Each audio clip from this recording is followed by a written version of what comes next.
Next article ਹੈਗਾ ਜੀ magnetic field on A current carrying conductor. ਕੋਈ ਕੰਡਕਟਰ ਆ, ਜਿਵੇਂ ਅਸੀਂ ਉਹਦੇ ਵਿੱਚ ਕੀਤਾ ਸੀ ਇਲੈਕਟ੍ਰਿਕ ਮੋਟਰ ਵਾਲਾ ਕੇਸ 10th ਵਿੱਚ ਕੀਤਾ ਸੀ, ਆਪਾਂ ਇਸ ਵਾਰ ਵੀ ਕਰਾਂਗੇ ਉਹਨੂੰ। ਜਦੋਂ ਮੈਗਨੈਟਿਕ ਫੀਲਡ, ਹੁਣ ਇਲੈਕਟ੍ਰਿਕ ਮੋਟਰ ਦੇ ਵਿੱਚ ਕੀ ਹੁੰਦਾ ਕਿ ਕਰੰਟ ਕੈਰਿੰਗ ਕੰਡਕਟਰ ਨੂੰ ਹੀ ਮੈਗਨੈਟਿਕ ਫੀਲਡ ਦੇ ਵਿੱਚ ਰੱਖ ਦੇਈਦਾ। ਹੁਣ ਕਰੰਟ ਕੈਰਿੰਗ ਕੰਡਕਟਰ ਆ ਜਦੋਂ ਮੈਗਨੈਟਿਕ ਫੀਲਡ ਦੇ ਵਿੱਚ ਰੱਖਾਂਗੇ, ਉੱਤੇ ਕੀ ਲੱਗਣੀ ਆ? ਫੋਰਸ। ਕੀ ਲੱਗਣੀ? ਉਹਦੇ ਉੱਪਰ ਫੋਰਸ ਲੱਗਣੀ ਆ। ਹੁਣ ਉਹ ਕਿੰਨੀ ਫੋਰਸ ਲੱਗੇਗੀ? ਉਦੋਂ ਆਪਾਂ ਇਹ ਕਿਹਾ ਕਿ ਫੋਰਸ ਲੱਗੇਗੀ, ਬਟ ਉਹਦੀ ਵੈਲਿਊ ਨਹੀਂ ਦੱਸੀ ਕਿ ਕਿੰਨੀ ਵੈਲਿਊ ਹੋਏਗੀ, ਕਿੰਨੀ ਫੋਰਸ ਲੱਗੇਗੀ। ਹੁਣ ਉਹ ਆਪਾਂ ਇੱਥੇ ਫੋਰਸ ਦਾ ਮੈਗਨੀਟਿਊਡ ਵੀ ਕੈਲਕੂਲੇਟ ਕਰ ਸਕਦੇ ਹਾਂ। ਮੰਨ ਲਓ ਇਹ ਮੈਂ ਕੰਡਕਟਰ ਲਿਆ, ਇੱਕ ਵਾਇਰ ਲੈ ਲਈ ਮੈਂ, ਕੀ ਲਈ? ਇੱਕ ਵਾਇਰ ਲਈ, ਠੀਕ ਹੈ ਜੀ। ਮੈਗਨੈਟਿਕ ਫੀਲਡ ਡਾਇਰੈਕਸ਼ਨ ਇੱਧਰ ਲਈ ਮੈਂ, ਠੀਕ ਹੈ ਜੀ। ਅਸਿਊਮ ਕਰ ਲਿਆ ਮੈਗਨੈਟਿਕ ਫੀਲਡ ਇੱਧਰ ਆ, ਇਹ ਇੱਧਰ ਆ। ਇਹਨਾਂ ਦੋਨਾਂ ਦੇ ਵਿੱਚ ਕਿੰਨਾ ਐਂਗਲ ਹੈਗਾ ਜੀ? ਥੀਟਾ ਹੈਗਾ। ਵਾਇਰ ਦੇ ਦੇਖੋ ਹੁਣ ਐਂਗਲ ਕਿਹਦੇ ਵਿੱਚ ਆ? ਤੁਸੀਂ ਦੇਖਣਾ ਕਿ ਕਰੰਟ ਕਿਹੜੀ ਸਾਈਡ ਨੂੰ ਆ। ਇਸ ਸਾਈਡ ਨੂੰ ਆ ਕਰੰਟ, ਠੀਕ ਹੈ ਜੀ।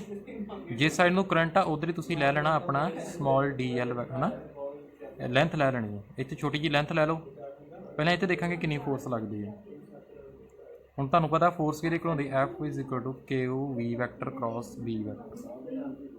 ਚਾਰਜ ਹੋਵੇ ਤੇ ਫੇਰ ਹੀ ਫੋਰਸ ਲੱਗਦੀ ਹੈ ਨਾ। ਹੁਣ ਤੁਹਾਨੂੰ ਪਤਾ ਹੈ ਵਾਇਰ ਆ, ਇਹਦੇ ਵਿੱਚ ਇਹਦੇ ਕੋਲ ਚਾਰਜ ਤੇ ਹੈਗਾ ਹੀ ਆ, ਚਾਰਜ ਫਲੋ ਕਰਦਾ ਨਾ ਜਦੋਂ ਕਰੰਟ ਚੱਲਦਾ। ਹੁਣ ਕਰੰਟ ਦੀ ਡਾਇਰੈਕਸ਼ਨ ਕਿਹੜੀ ਹੁੰਦੀ ਆ? ਜਿੱਧਰ ਪੋਜ਼ੀਟਿਵ ਚਾਰਜ ਦੀ ਡਾਇਰੈਕਸ਼ਨ ਹੁੰਦੀ ਆ, ਕੀਤਾ ਨਾ ਆਪਾਂ। ਕਰੰਟ ਦੀ ਡਾਇਰੈਕਸ਼ਨ ਹੁੰਦੀ ਇੱਕ ਪੋਜ਼ੀਟਿਵ ਤੋਂ ਨੈਗੇਟਿਵ ਟਰਮੀਨਲ ਨਾਲ, ਜਾਂ ਉਹ ਸਾਈਡ ਜਿੱਧਰ ਪੋਜ਼ੀਟਿਵ ਚਾਰਜ ਫਲੋ ਕਰਦਾ, ਜਾਂ opposite the direction of flow of electron, ਜਾਂ ਜਿੱਧਰ ਇਲੈਕਟ੍ਰੋਨ ਫਲੋ ਕਰਦੇ ਉਹ ਤੋਂ ਓਪੋਜ਼ਿਟ ਹੁੰਦੀ ਹੈ। ਆਪਾਂ ਦੇਖ ਲਿਆ ਪੋਜ਼ੀਟਿਵ ਚਾਰਜ ਲਿਆ, ਇੱਧਰ ਪੋਜ਼ੀਟਿਵ ਚਾਰਜ ਫਲੋ ਕਰਨ ਡਿਆ, ਇੱਧਰ ਹੀ ਕਰੰਟ ਹੋਇਆ। ਸਮਾਲ ਐਲ ਲੈ ਲਿਆ ਲੈਂਥ ਡੀ.ਐਲ, ਠੀਕ ਹੈ ਜੀ। ਹੁਣ ਕਿਊ ਆ ਚਾਰਜ। ਹੁਣ ਦੇਖੋ ਮੰਨ ਲਓ ਇਹ ਚਾਰਜ, ਇੱਕ ਚਾਰਜ ਤੇ ਦੇਖ ਲੈਂਦੇ ਆਪਾਂ, ਠੀਕ ਹੈ, ਕਿੰਨੀ ਫੋਰਸ ਹੈਗੀ। Force on one charge carrier is equal to charge the value E ਹੈ ਨਾ, ਪੋਜ਼ਿਟਿਵ ਚਾਰਜ ਤੇ E V vector cross B vector, ਠੀਕ ਹੈ ਜੀ। ਡਰਿਫਟ ਕਰਨੇ ਨਾ ਉਧਰ, ਡਰਿਫਟ ਵੈਲੋਸਿਟੀ। ਹੁਣ ਦੇਖੋ, ਹੁਣ ਅਸੀਂ ਕੀ ਕਰਾਂਗੇ ਕਿ ਆਪਣੇ ਕੋਲ ਹੈਗੇ ਆ EBDB, ਇਹ V ਦੇ ਵਿੱਚ ਜਿੱਧਰ ਨੂੰ ਮੂਵ ਕਰ ਰਹੇ ਉਹਦੇ 'ਚ, ਤੇ B ਦੇ ਵਿੱਚ ਨਾ ਐਂਗਲ ਹੈਗਾ। ਹੁਣ ਇੱਧਰ ਨੂੰ ਮੂਵ ਕਰ ਰਿਹਾ ਪੋਜ਼ਿਟਿਵ ਚਾਰਜ, ਤੇ B ਇੱਧਰ ਨੂੰ ਆ, ਐਂਗਲ ਥੀਟਾ ਹੈ ਨਾ, VB sign theta. Theta angle ਆ V ਤੇ B ਦੇ ਵਿੱਚ। ਇੱਧਰ ਫਲੋ ਕਰਨ ਡਿਆ ਨਾ ਪੋਜ਼ਿਟਿਵ ਚਾਰਜ ਤੇ B ਹੈ ਨਾ, ਜਿੱਧਰ ਚਾਰਜ ਮੂਵ ਕਰ ਰਿਹਾ ਉੱਧਰ ਉਹਦੀ ਵੈਲੋਸਿਟੀ ਤੇ ਮੈਗਨੈਟਿਕ ਫੀਲਡ ਜਿਹੜਾ ਐਂਗਲ ਹੋਏਗਾ ਥੀਟਾ, ਠੀਕ ਹੈ ਜੀ। ਤੇ ਜੇ ਆਪਣੇ ਕੋਲ ਹੈਗੇ N ਕੀ ਹੈਗਾ ਵਾ, N ਕੀ ਹੈਗਾ ਆਪਣੇ ਕੋਲ? ਨੰਬਰ ਡੈਂਸਿਟੀ ਹੈਗਾ। ਕਿੰਨੇ ਆਪਣਾ ਪੋਜ਼ਿਟਿਵ ਚਾਰਜ ਹੈਗਾ? N is the number density of positive charge, ਜਿਵੇਂ ਉਹਦੀ ਲੈ ਲੈਣਾ ਜਿੰਨਾ ਵੀ ਚਾਰਜ ਹੈਗਾ, ਠੀਕ ਆ। ਮਤਲਬ ਨੰਬਰ ਡੈਂਸਿਟੀ ਮਤਲਬ ਮੈਂ ਇੱਕ ਕਹਾਂਗਾ number of charges per unit volume of conductor. Positive charge per unit volume of ਦਾ ਕੰਡਕਟਰ। ਹੁਣ ਇਹਦਾ ਏਰੀਆ A ਆ, ਏਰੀਆ ਕ੍ਰਾਸ ਸੈਕਸ਼ਨ A ਆ, ਠੀਕ ਹੈ ਜੀ। ਹੁਣ ਦੇਖੋ ਇਹਦਾ ਵੋਲੀਅਮ ਕਿੰਨਾ ਹੋਏਗਾ? ਇਹਦਾ ਏਰੀਆ ਕ੍ਰਾਸ ਸੈਕਸ਼ਨ A ਆ, ਲੈਂਥ DL ਆ, ਵੋਲੀਅਮ ਕਿੰਨਾ ਹੋ ਜਾਏਗਾ ਇਹਦਾ? DL ਐਲੀਮੈਂਟ ਦਾ ਵੋਲੀਅਮ ਕਿੰਨਾ ਹੋ ਜਾਏਗਾ? ਹੈ volume is equal to A into DL ਹੈ ਨਾ। ਇੰਨੇ ਵੋਲੀਅਮ ਦੇ ਵਿੱਚ ਕਿੰਨੇ ਹੋਣਗੇ ਆਪਣੇ number of positive charge? Charge carrier in volume ADL ਕਿੰਨਾ ਹੋਏਗਾ? ਆ ਯੂਨਿਟ ਵੋਲੀਅਮ 'ਚ N, ਤੇ ਇਨੀ ਵੋਲੀਅਮ 'ਚ ਕਿੰਨਾ ਹੋਊਗਾ? NADL, ਠੀਕ ਹੈ ਜੀ। ਤੇ ਉਹ ਫੋਰਸ ਇੱਕ ਚਾਰਜ ਤੇ ਹੀ। ਹੁਣ DF ਫੋਰਸ ਕੀ ਹੋਊ? ਸਮਾਲ ਫੋਰਸ ਆ ਨਾ, ਇਹਦੇ ਵਿੱਚ ਵੇਖ ਲੈ ਕਿੰਨੇ ਚਾਰਜ ਕੈਰੀਅਰ ਆ, ਠੀਕ ਆ। ਪੋਜ਼ਿਟਿਵ ਚਾਰਜ ਕੈਰੀਅਰ ਕਿੰਨੇ ਹੋਊਗਾ? DF force on all charge carriers in region DL ਕਿੰਨੀ ਹੋਏਗੀ? N ਹੈ ਨਾ, ਚਾਰਜ ਕੈਰੀਅਰ ਕਿੰਨੇ ਹੋ ਗਏ? NADL, ਠੀਕ ਆ। ਇੱਕ ਤੇ ਕਿੰਨੀ ਫੋਰਸ ਸੀ? EBDB sign theta into EBDB sign theta, ਠੀਕ ਹੈ ਜੀ। ਹੁਣ ਦੇਖੋ ਇਹ ਤੁਸੀਂ ਦੇਖਿਆ ਹੋਏਗਾ ਕਰੰਟ ਕੰਡਕਟਰ ਦੇ ਵਿੱਚ ਪਹਿਲਾਂ ਵੀ ਆਪਾਂ ਕਰੰਟ ਕਰ ਚੁੱਕੇ ਹਾਂ ਇਲੈਕਟ੍ਰਿਸਿਟੀ ਵਾਲੇ ਚੈਪਟਰ 'ਚ। ਆਈ ਕਿਹਦੇ ਕੋਲ ਹੁੰਦਾ NEAVD। ਹੁਣ ਇਹਦੇ 'ਚ ਵੇਖੋ ਕਿੱਥੇ ਹੈਗਾ NEAVD, ਉੱਥੇ ਵੈਲਿਊ ਪੁੱਟ ਕਰ ਦੇਣੀ ਕਰੰਟ ਦੀ। DF ਕਿੰਨਾ ਆ ਜਾਏਗਾ ਆਪਣਾ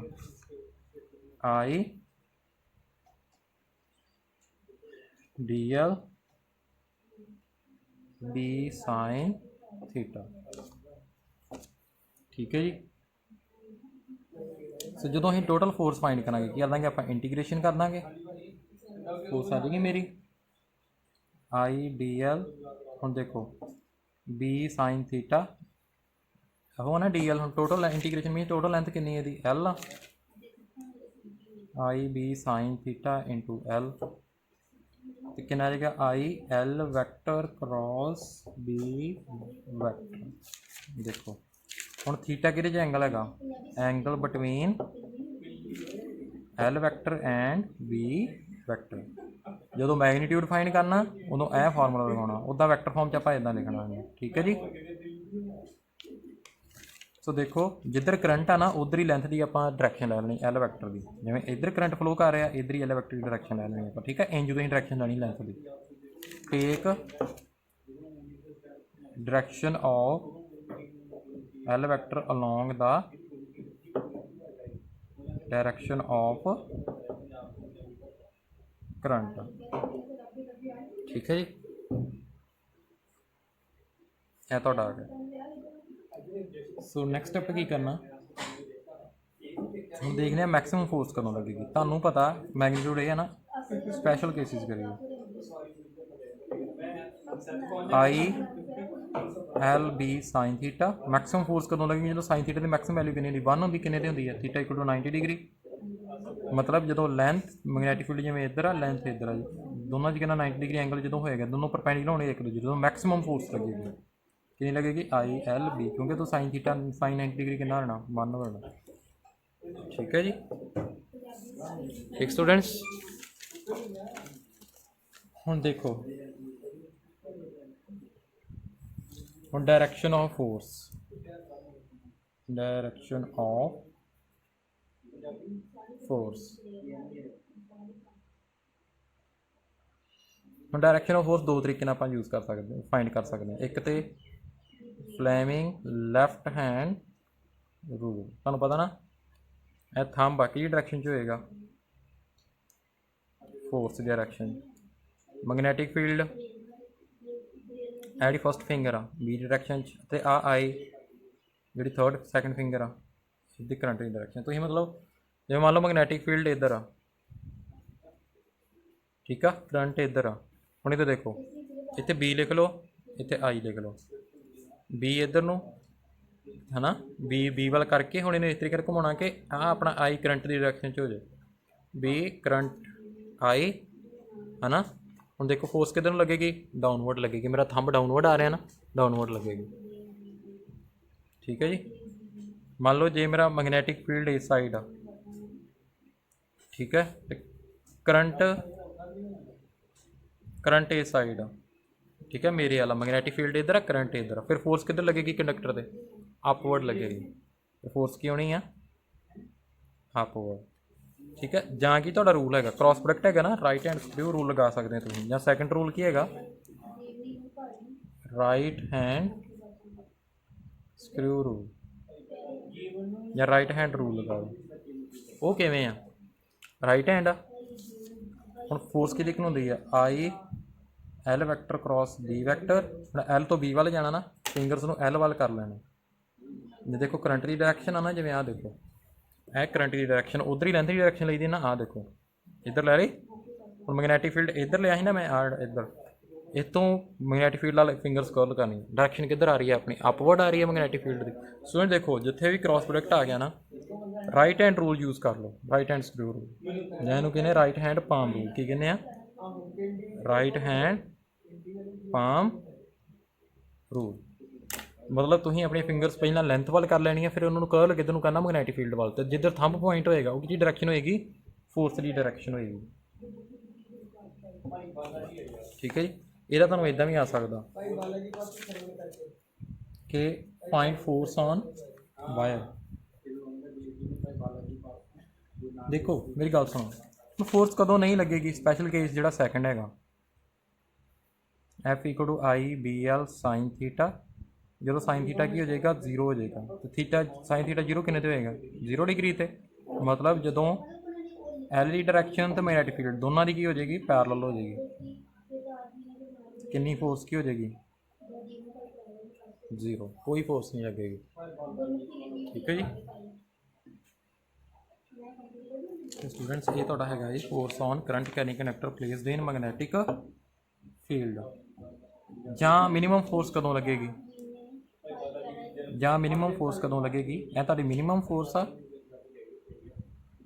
ਜਾਂ मिनिमम फोर्स कदों लगेगी ਜਦੋਂ थीटा कितना है जी 180 डिग्री है, लेंथ एल इधर मैग्नेटिक फील्ड इधर, उदों भी साइन 180 की वैल्यू कितनी होएगी 0 होएगी, उदों भी फोर्स कितनी होएगी 0, क्योंकि साइन 180 कितना होंदा जी 0 होंदा। ठीक है जी नेक्स्ट आर्टिकल,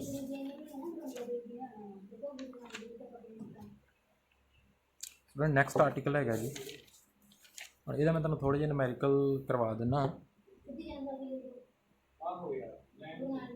ठीक है सपोज करो तुहानूं पता ना क्रॉस मतलब इनवर्ड, जिवें इंज लगा तुहानूं क्रॉस लगा देंदे आ, वो कहंदे जी इंज है करंट इधर नूं फ्लो कर रहा, कितना एंगल बन रहा है, कितना एंगल बन रहा मैग्नेटिक फील्ड नाल 30 डिग्री,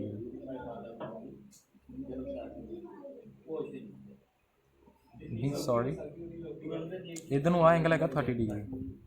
ठीक है हुण तुसीं की देखना थीटा, तुहानूं पता ना एंगल किहदे च हैगा लेंथ दे विच ते मैग्नेटिक फील्ड दे विच।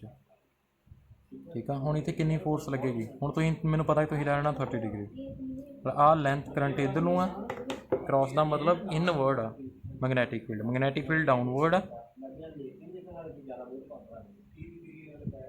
ठीक है तो करंट इधर नूं दोनों च कितना एंगल होएगा रख के देख लियो, मैग्नेटिक फील्ड इनवर्ड आ, जिवें इनवर्ड आ, वायर तुहाडी ऐ आ उहदे उपर। ठीक है इधर नूं करंट च फ्लो कर रहा, हुण देखो इन्हां दोनों च कितना एंगल आ रहा, मैं आ एंगल थोड़ा वेखना 30 डिग्री, मैं तो आ एंगल देखना कितना एंगल इन्हां दोनों, लेंथ जिधर करंट उधर लेंथ लैनी है, उहदे च एंगल तो मैग्नेटिक फील्ड च कितना दोनों के 90 डिग्री, ये तो 3 डिमेंशनल करके करने नूमैरिकल। एफ कितना आ जाएगा I L B sine 90 degree, कितना आएगा आई एल बी।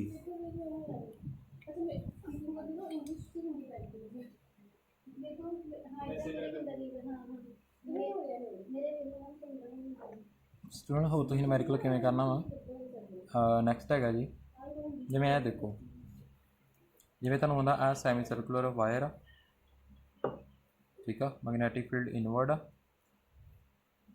क्रॉस का मतलब मैग्नेटिक फील्ड किधर हैगा इनवर्ड, पहले भी दस चुके हैं, इसका रेडियस हैगा आर।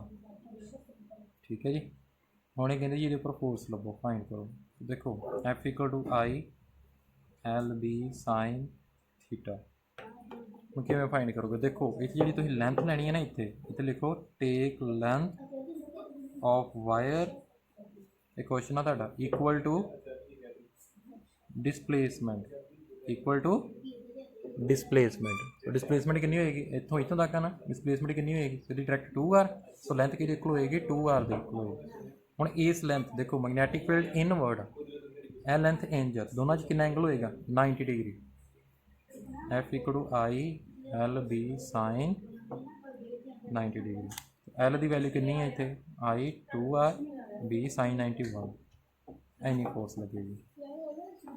ठीक है जी